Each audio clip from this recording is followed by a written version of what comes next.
Dormitory 7. Part 1. A long time ago, in a quiet town called Iguama, there was a famous secondary school known as Bright Future Girls College. The school had tall fences, large classrooms, and 5 big hostels where the students slept.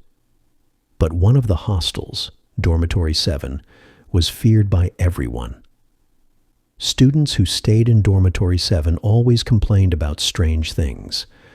Some said they heard heavy footsteps walking across the room at night.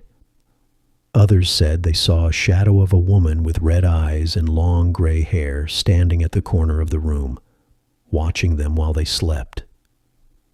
Every term, something scary happened.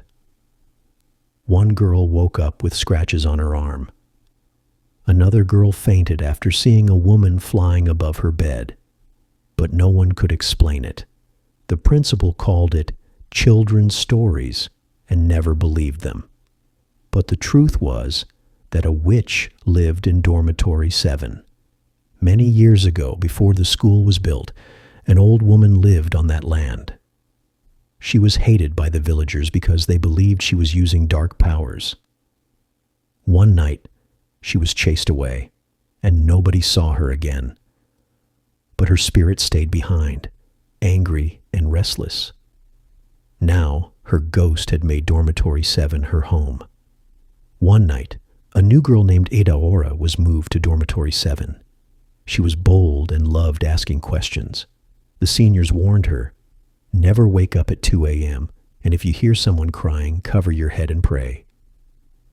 But Adaora didn't listen. That same night, she woke up to the sound of crying. The room was cold, and all the windows were shut.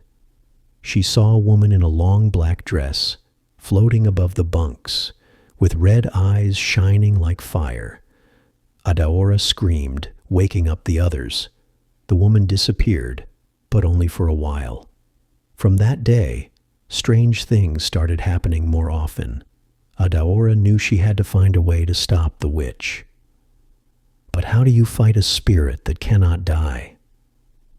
To be continued in Part 2. Stay tuned. After Adaora saw the woman floating above the bunks, she couldn't sleep again.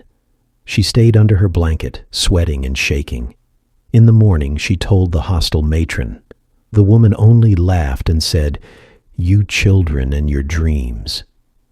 But Adaora knew it wasn't a dream. Later that day, the light bulb in Dormitory 7 burst on its own. White smoke came out of the wall. One girl screamed and said she saw a hand crawl out of her locker. That night, 2 girls begged to sleep in the sick bay.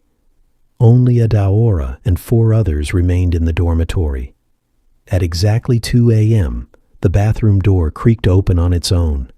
The light inside flickered like a dying candle. Adaora sat up and listened. She heard whispers. Soft, slow whispers that sounded like a woman saying, "Get out. Get out before I choose you." Adaora's heart pounded like a drum. She slowly tiptoed to the bathroom with a torchlight in her hand.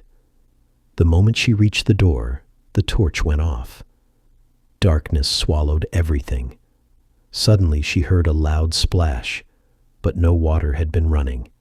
She pushed the bathroom door wider and saw something that made her scream. There was a head, just a head, floating inside the toilet bowl. Its eyes were open and glowing red. Its mouth was smiling.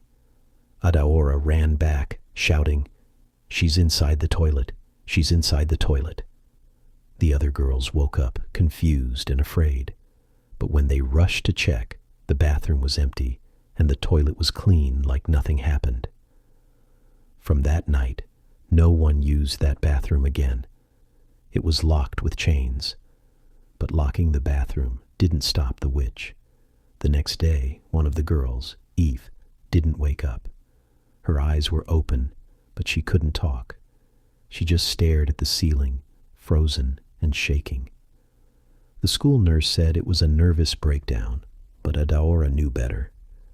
The witch had started choosing her victims, and Adaora was next.